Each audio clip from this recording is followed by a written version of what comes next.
तो current account deficit you will read. It's simple. How are remittances by NRI useful in tackling BOP deficit? अगर कह रहे हैं कि अगर NRI ने यहाँ पर पैसे भेजे, रेमिटेंस किए, हमें भेजे होंगे ना obviously, helpful in tackling BOP deficit, तो ऑब्वियसली रेमिटेंसेस बाय बाय है ना, देखो बाय एनआरआई जो बाहर रह रहे हैं वो लोग यहाँ पे पैसा भेज रहे हैं, तो वो इनफ्लो है ना हमारे लिए, हाँ या नहीं? तो ऑब्वियसली डेफिसिट वो खत्म करेंगे। So remittances by NRI are reflected as receipts, मतलब रिफ्लेक्टेड मतलब हमारी किताब में कैसे दिखाया जाता है, रिसीट्स, दैट इज क्रेडिट और positive item in the capital account, नहीं, इन रेमिटेंस कैपिटल थोड़ी ना होगा, करंट अकाउंट होगा, करेक्ट करो उसको, current account. These receipts shoot up the BOP deficit, ठीक है thus remittances by NRI are responsible या फिर are helpful in tackling BOP deficit. Clear? Next, slump in oil prices. How will this affect India's CAD, that is current account deficit? So India जो है वो बहुत बड़े पैमाने पे क्या करता है, ऑयल इंपोर्ट करता है, ठीक है। स्लम्प का मतलब क्या होता है, प्राइस अगर कम हो जाता है, ठीक है, तो क्या होगा, इंपोर्ट्स बढ़ जाएंगी तो डेफिसिट भी बढ़ जाएगा। So India is a big importer, a fall in the prices means that India will, अच्छा अगर उस पॉइंट ऑफ व्यू से देखिए कि हमारी डिमांड नहीं चेंज होती, से सपोज अगर हमारी डिमांड जो है it is not changed, example है, से सपोज पहले हम पर लीटर जो है 100 पर लीटर के हिसाब से इंपोर्ट कर रहे थे, और इंडिया से सपोज 100 लीटर्स ही इंपोर्ट कर रहा है, एग्जाम्पल है, ठीक है। सो हमारे पास पैसे कितने जा रहे थे फिर, 10,000। क्लियर? अभी रेट जो है वो से सपोज 80 हो गया और अभी भी हमारी डिमांड 100 ही है, वो चेंज नहीं होती, तो हमारे क्या हो जाएगा ऑब्वियसली, तो हम फॉरेन एक्सचेंज बचा लेंगे, ठीक है, तो उस हिसाब से सोच रहे, डिमांड चेंज नहीं हो रही अगर। So India will be able to save foreign exchange even when the quantum of import is not reduced, हम कम नहीं कर रहे इंपोर्ट बट उतनी ही रख रहे हैं, ठीक है, तो पैसे बच रहे हैं 2,000। Yes, accordingly CAD will be managed, मतलब करंट अकाउंट डेफिसिट मैनेज हो जाएगा, मतलब कम हो जाएगा ना करंट अकाउंट डेफिसिट थोड़ा बहुत 2,000 से, and it will help in improving India's current account deficit. Clear? India rupee has been depreciating in the recent times. What effect will it have on the CAD? Now, वैसे तो depreciation कहाँ पे आएगा, forex में था, याद है कि नहीं, depreciation of Indian rupee. So what happens if the Indian rupee is depreciated? Exports increase हो जाती है, हाँ या नहीं, सस्ता हो गया ना बाहर वालों के यहाँ का सामान, चीपर हो जाता है, दैट्स वाई एक्सपोर्ट्स बढ़ जाती है। अब खुद सोचो ये इसका बीओपी पे क्या इम्पैक्ट होगा, अगर एक्सपोर्ट्स बढ़ जाएंगी तो इनफ्लो ज्यादा होगा, इनफ्लो ज्यादा होगा, इनफ्लो ज्यादा होगा तो current account deficit will now be turned into current account surplus, या फिर करंट अकाउंट डेफिसिट कम हो जाएगा, ठीक है।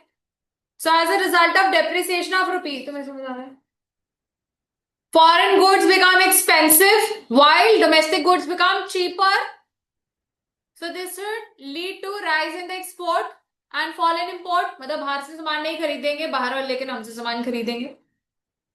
Accordingly, current account deficit should improve, but if we are importing certain essentials like raw materials, ठीक है, लेकिन अगर रॉ मटेरियल्स इंपोर्ट कर रहे हैं, ऐसी चीज जो कि हमारे नेसेसरी है, जिसको हम नहीं बंद कर सकते इंपोर्ट करना, तो क्या होगा, हमारा और ज्यादा डेफिसिट बढ़ जाएगा, क्योंकि पैसा तो मुझे खर्च करना पड़ेगा फिर, ठीक है, एसेंशियल्स अगर कर रहे हैं। So the import of which can not be cut, our import bill will swell, मतलब बढ़ जाएगा, it will be swollen with the increase in exchange rate. Accordingly, CAD may not improve. Clear? In fact, it may deteriorate further, और खराब हो सकता है। तो आपको दोनों पॉइंट ऑफ व्यू, सिक्के के दोनों साइड दिखाने हैं। अगर तो ऐसी कोई चीज जिसकी आप इंपोर्ट कम कर सकते हो, अगर वो कम कर दी तो फिर फायदा हो जाएगा, लेकिन अगर कोई ऐसा सामान है जो कि एसेंशियल आइटम है जिसको मैं बंद नहीं कर सकती बाहर से इंपोर्ट करना, तो मेरा और ज्यादा बीओपी में डेफिसिट है, ठीक है। Is improvement of exchange rate of a country's currency always beneficial for BOP? कह रहे अगर एक्सचेंज रेट हमारी कंट्री का बेहतर हो गया, इंप्रूव हो गया, तो क्या वो बेनिफिशियल होगा? नहीं, फायदेमंद कैसे होगा, नुकसानदायक नहीं हो जाएगा अगर हमारी करेंसी एप्रिसिएट हुई, इसका मतलब इंप्रूवमेंट मीन्स एप्रिसिएट होगी, महंगे महंगा हो गया रुपया, तो एक्सपोर्ट्स कम हो जाएंगी बेटा, ठीक बात है। So improvement in exchange rate of a country implies that less rupees are paid for a dollar than before। हाँ, मतलब एप्रिसिएशन ऑफ इंडियन रुपी है, समझेंगे। Improvement means appreciation of rupee. ऐसे जिसको नहीं समझ आता ब्रैकेट में लिख लो, रुपया महंगा हो गया या फिर रुपी का वैल्यू जो है इंक्रीज्ड। पीयूष आपको आया समझ? भविष्य, कार्तिक, भव्या, सभी लोग? पूर्वी आपको आ रहा है सब समझ? Yes ma'am.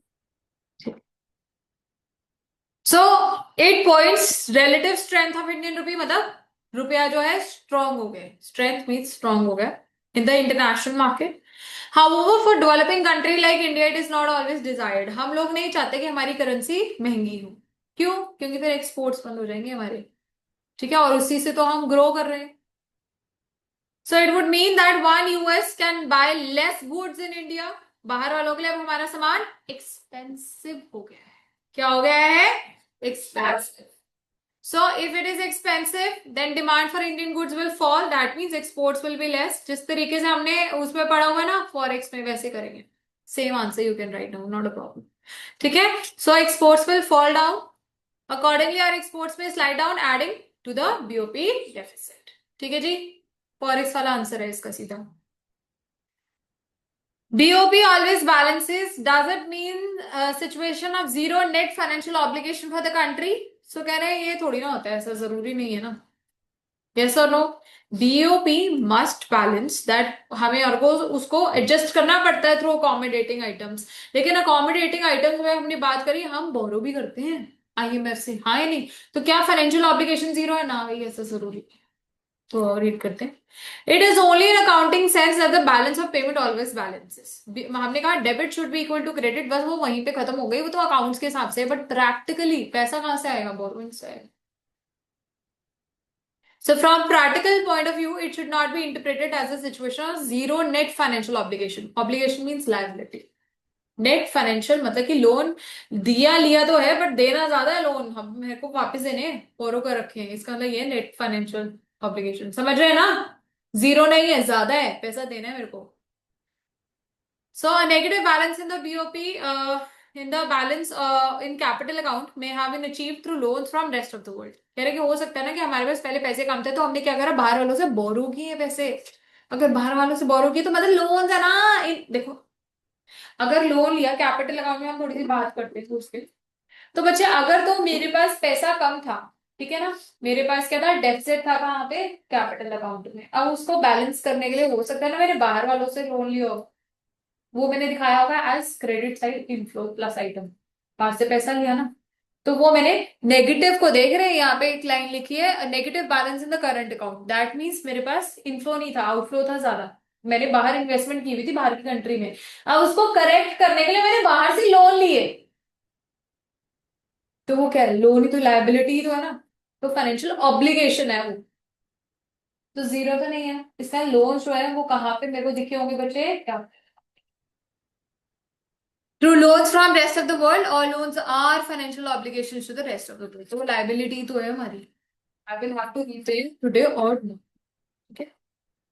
Name two categories of items of current account balance, कुछ भी लग दो, visible, invisible, unilateral, income from investment property. Yes. Give the formula for calculation of current account balance, very basic, ये बस आप रीड कर लेना, simple simple से। 15th पे आओ। State whether the following transactions will be recorded on the debit और credit side. ठीक है। तो loan from IMF to cover deficit of BOP, बाहर से कुछ भी मेरे पास आया यार, चाहे वो लोन फॉर्म में किसी भी तरीके से, इट इज एन इनफ्लो। क्या है? इनफ्लो। सो इनफ्लो क्या होगा मेरा? Credit side. क्या होगा? Credit side. Very good. Indian government रीपेज loan taken from IMF, अब जो सरकार ने हमारे पैसा लिया हुआ था वो दे रही है। Very good. तो outflow means debit side. Bhavishya आपको आ रहा है समझ? Purchase of shares of Infosys by Japanese resident, तो इन्फोसिस पहले तो इंडिया की है कि बाहर का है? इन्फोसिस इंडिया की कंपनी है कि बाहर की कंपनी है? एमएनसी है कि इंडियन है? एमएनसी है इन्फोसिस, यस। हाँ। So purchase of shares of Infosys by resident, तो इससे तो हमारे को कोई फर्क ही नहीं पड़ना चाहिए ना। थर्ड, नहीं क्रेडिट साइड कर रहे हैं। इन्फोसिस चेक करो, इंडिया की है ये बात की।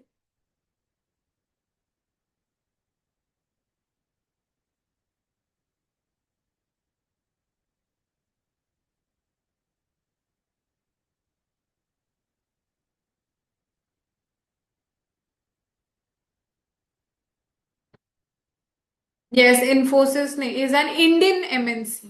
यस, इंडिया की है इन्फोसिस। ठीक है, बाहर की नहीं है, इंडियन एमएनसी है। मतलब इंडिया ने बार बार और ब्रांचेस खोल रखे हैं उसकी।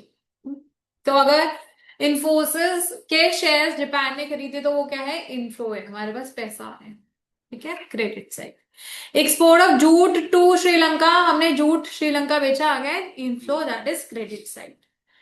Acquisition of foreign company by Tata, Tata ने खरीदी है बाहर की कंपनी, तो इन्वेस्टमेंट्स बाहर की है, वेरी गुड, तो it will B an outflow, that is debit side.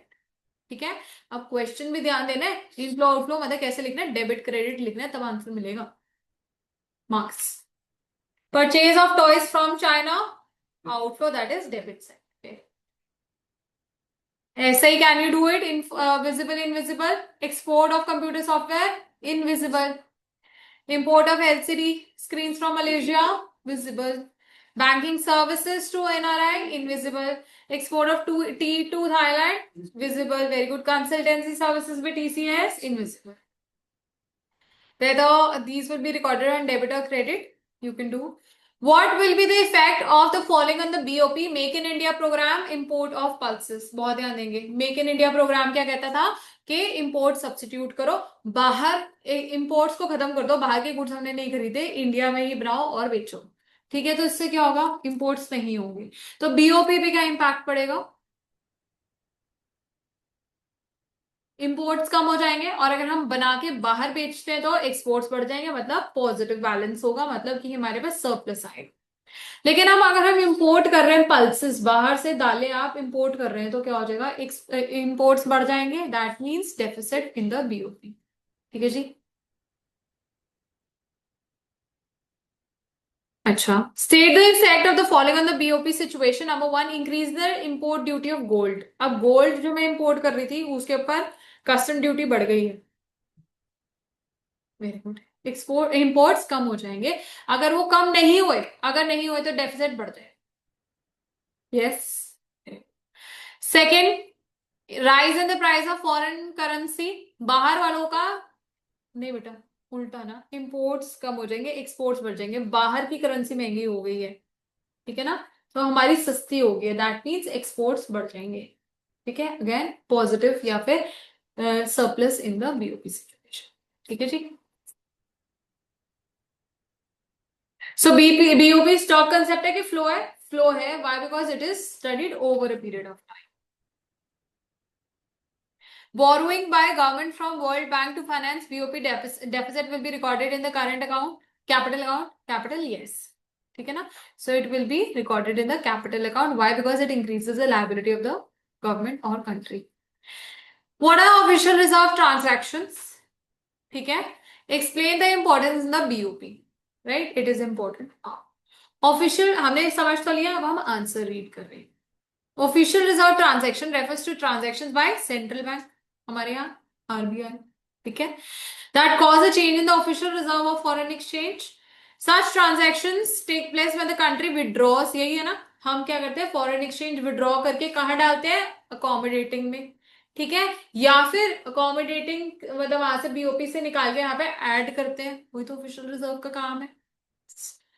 Withdraws stock of foreign exchange from to finance deficit and a country with surplus जो है वो it leads to rise in the foreign exchange reserve। तो अगर surplus है तो वहां से उठा के हम कहाँ डालते हैं, रिजर्व में, तो उससे foreign exchange reserve का बैलेंस क्या हो जाता है, बढ़ जाता है। अभी समझा था ना हमने, क्लियर है?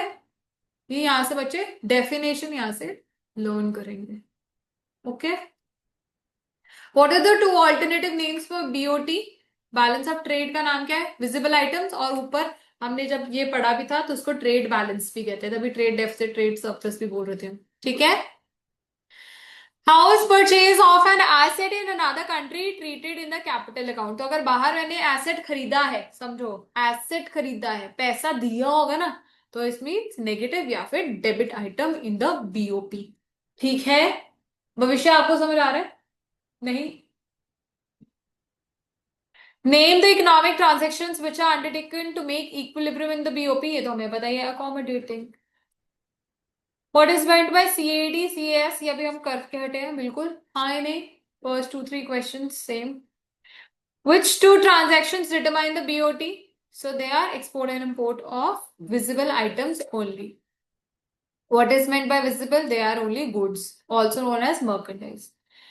What do you think that, do you think surplus in capital account of BOP reflects prosperity of the nation? कह रहे हैं अगर पैसा जो है surplus है capital account में, तो क्या उससे कंट्री की prosperity या growth है? तो कह रहे हैं no. Why? Because it is a financial obligation. हाँ या नहीं? हाँ या नहीं? लाइबिलिटी बढ़ रही है बेटा, है ना? So it is incorrect.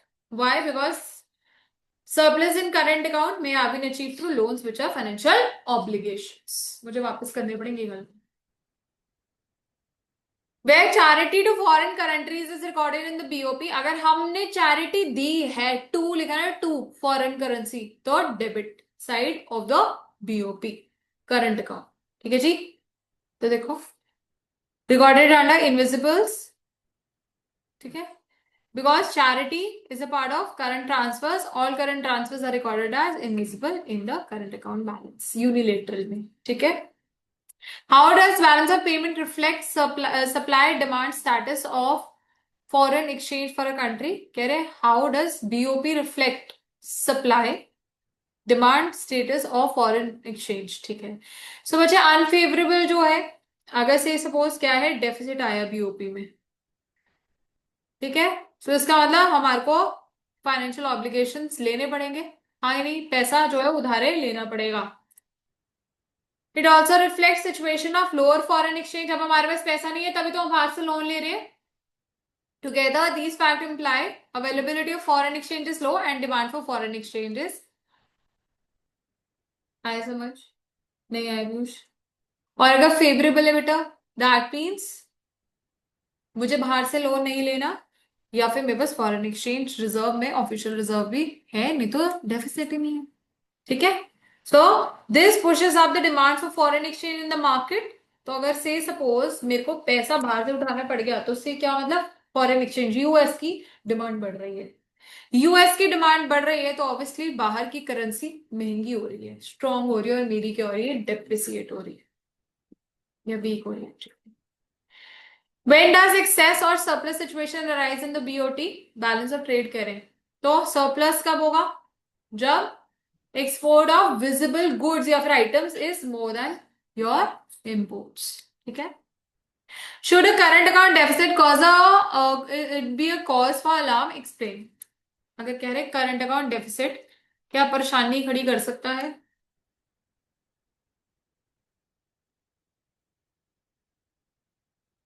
भी कहते हैं इम्पोर्ट्स को थोड़ा सा कंट्रोल करना पड़ता है. यस और नो? नहीं तो अगर मेरे इम्पोर्ट से ज्यादा होते रहेंगे बच्चे, तो मुझे क्या करना पड़ेगा, अगेन बोरो करना पड़ेगा. बोरो करना मतलब फाइनेंशियल ऑब्लिगेशन है, वो जो कि मेरे लिए प्रॉब्लम खड़ी करेगा करेगा. ठीक है? So if a deficit is offset by surplus in the capital, then there is no cause for alarm. Otherwise, but अगर हमारे पास तब भी नहीं हुआ, then we will have to what, या तो लोन लोगे या फिर अपने फॉरेन रिजर्व को डिप्लीट करोगे, मतलब ऑफिशियल रिजर्व से पैसा लोगे, which will be alarm. Sure? एक बार ही नजर मार लो पूरे चैप्टर पे, और फिर हम take up the doubts of